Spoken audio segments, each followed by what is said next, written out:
Few people realize that in the 1960s, one American psychologist set out to destroy humanity's oldest mystical belief, the idea that the soul is reborn. She was a scientist in the purest sense, almost fanatical about logic, data, and control. To her, spirituality was just superstition wrapped in poetic language.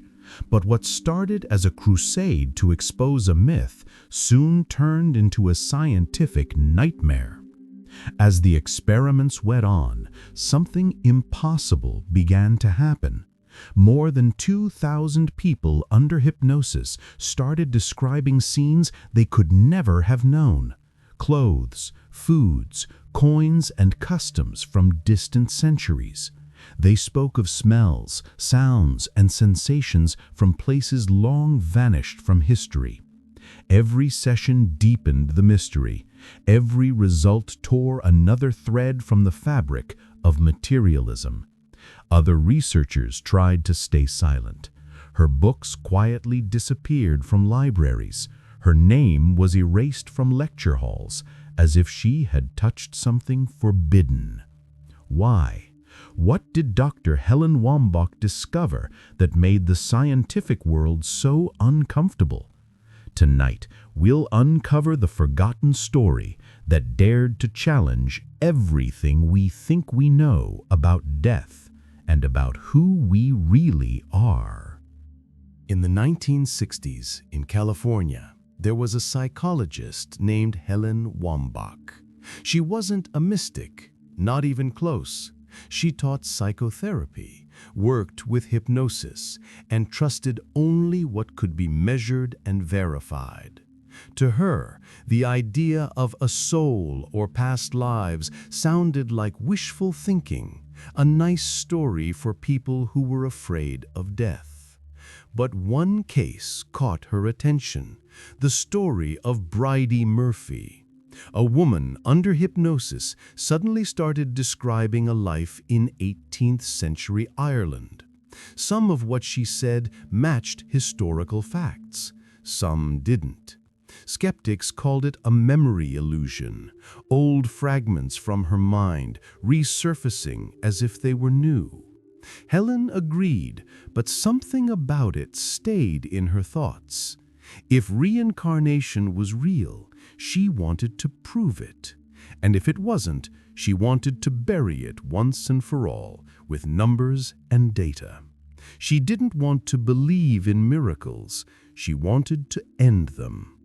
So in 1973, she created an experiment that was as far from spiritual as possible. No private sessions, no candles, no talk about souls.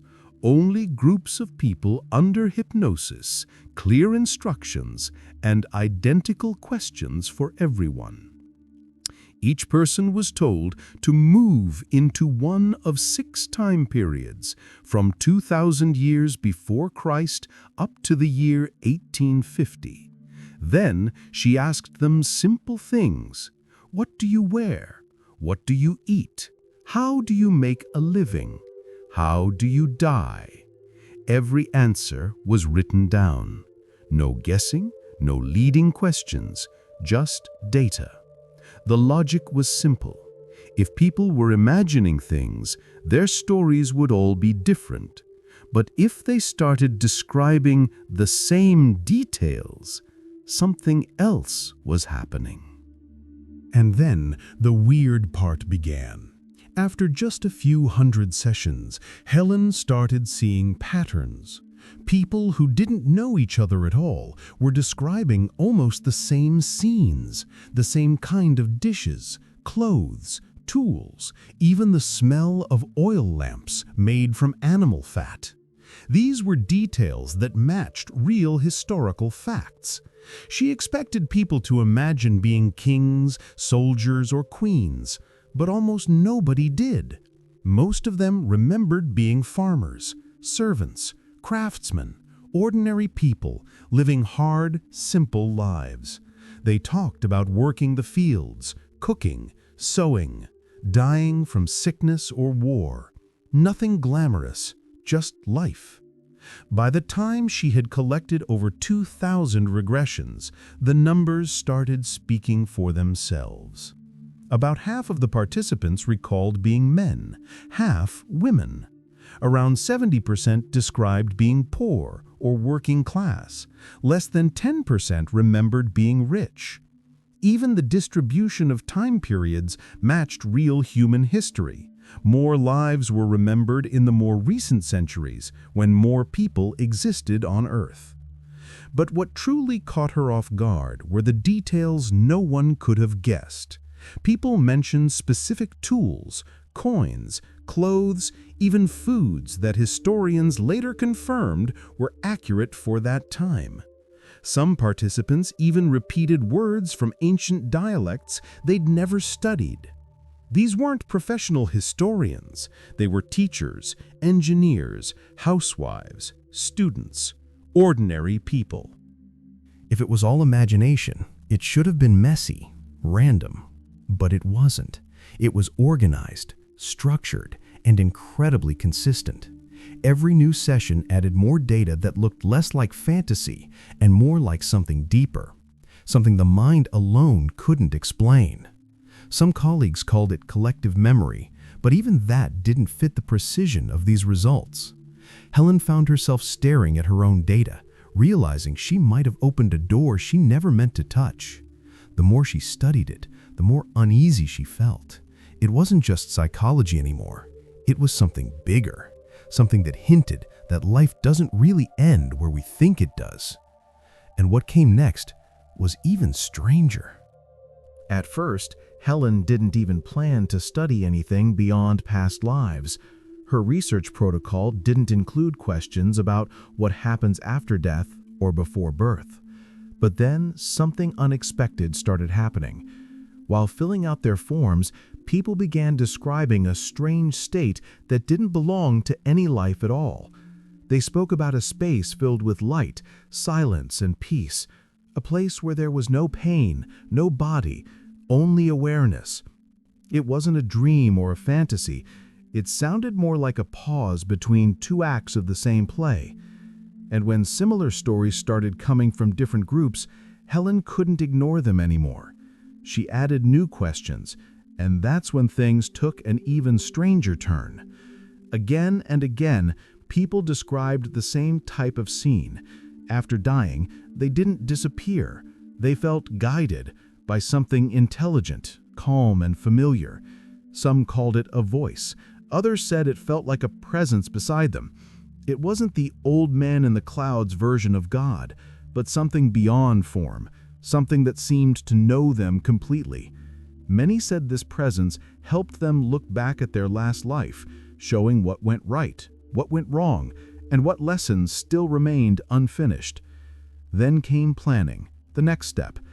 They spoke of choosing new circumstances, parents, location, sometimes even challenges to face. And what's even stranger, the same souls seemed to return together in new combinations. A mother in one life became a daughter in the next. A rival turned into a husband.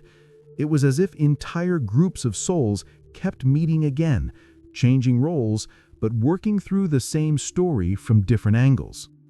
The next mystery was how and when the soul enters the body. Most participants didn't describe being inside from conception. They said they stayed nearby, observing from a distance until the late stages of pregnancy. Some entered only right before birth, as if testing the connection. Others said they moved in and out during the final months, like a rehearsal. And a few spoke of refusing to be born at all, saying the timing or situation didn't fit. These stories were so consistent that Helen began to wonder if consciousness might have a timeline of its own separate from biology. When participants described death itself, the tone was surprisingly calm. Most of them remembered the moment as soft and painless, like floating up or stepping out of tight clothing. They often saw their body from above, detached but peaceful, watching it fade. Even those who recalled violent deaths said the fear and pain stopped instantly after crossing some invisible line. One moment, chaos, heat, struggle. The next, silence and relief. Many described being met by familiar faces, loved ones who had passed earlier, or simply by light. It wasn't framed in religious terms. It was just a clear sense of being welcomed. Only a few ever recalled suicide, and those memories carried no punishment, no talk of judgment, only regret. People spoke about realizing they had left too early, cutting their lesson short, and knowing they would need to try again. It was more about unfinished business than guilt. For Helen, these consistent descriptions were deeply unsettling. She had set out to study the human mind, not the afterlife. Yet people from different places and backgrounds kept describing the same kind of transition, as if death wasn't an ending but a doorway. How could that fit into the scientific model where consciousness simply shuts off? It didn't, and that was the problem. Helen never turned her work into religion or philosophy. She stayed a researcher, presenting only the repeating patterns that she couldn't explain away. But those patterns were enough to make her an outsider. Her books came out in small runs, reliving past lives and life before life, and quietly disappeared from university libraries. The topic became too uncomfortable. Years later, her method was picked up by others, Michael Newton, Brian Weiss, who made it famous, but few people remembered the one who started it all. Helen's findings didn't disappear because someone proved her wrong. They were quietly set aside because they didn't fit into the accepted view of the world. The consistency in what people described, the peaceful transition, the sense of awareness after death, the process of choosing another life, couldn't be explained by the idea that the brain simply shuts down and everything stops. Her data showed patterns too clear, too structured to dismiss as coincidence, yet too uncomfortable for strict materialism to accept. Helen never claimed anything religious. She didn't talk about heaven or souls in the spiritual sense. She only showed what the numbers revealed: repetition, order, and something that pointed beyond biology. And that was exactly what made many scientists uneasy. The results didn't align with the model they were taught to defend. It was safer not to argue, just to ignore. Her books, Reliving Past Lives and Life Before Life, were printed in small runs, quietly circulated, and then disappeared from university libraries. Over time, her name faded, even though her methods later inspired well-known researchers like Michael Newton and Brian Weiss. They built on her foundation, but few mentioned where it began. Her story became one of those examples where uncomfortable truth meets silence. When science encounters something it can't explain, it often chooses to look the other way. For the establishment, it's easier to hide a discovery than to rewrite the rules. Helen Wambach didn't try to change anyone's beliefs. She just showed the evidence she found. And that evidence turned out to be far more dangerous than any theory. Whether you believe her or not, that's up to you. But one thing is clear. Some truths are hidden not because they're false, but because they're too disruptive to accept. Do you believe in reincarnation? Write your opinion in the comments. Thanks for watching, and see you soon.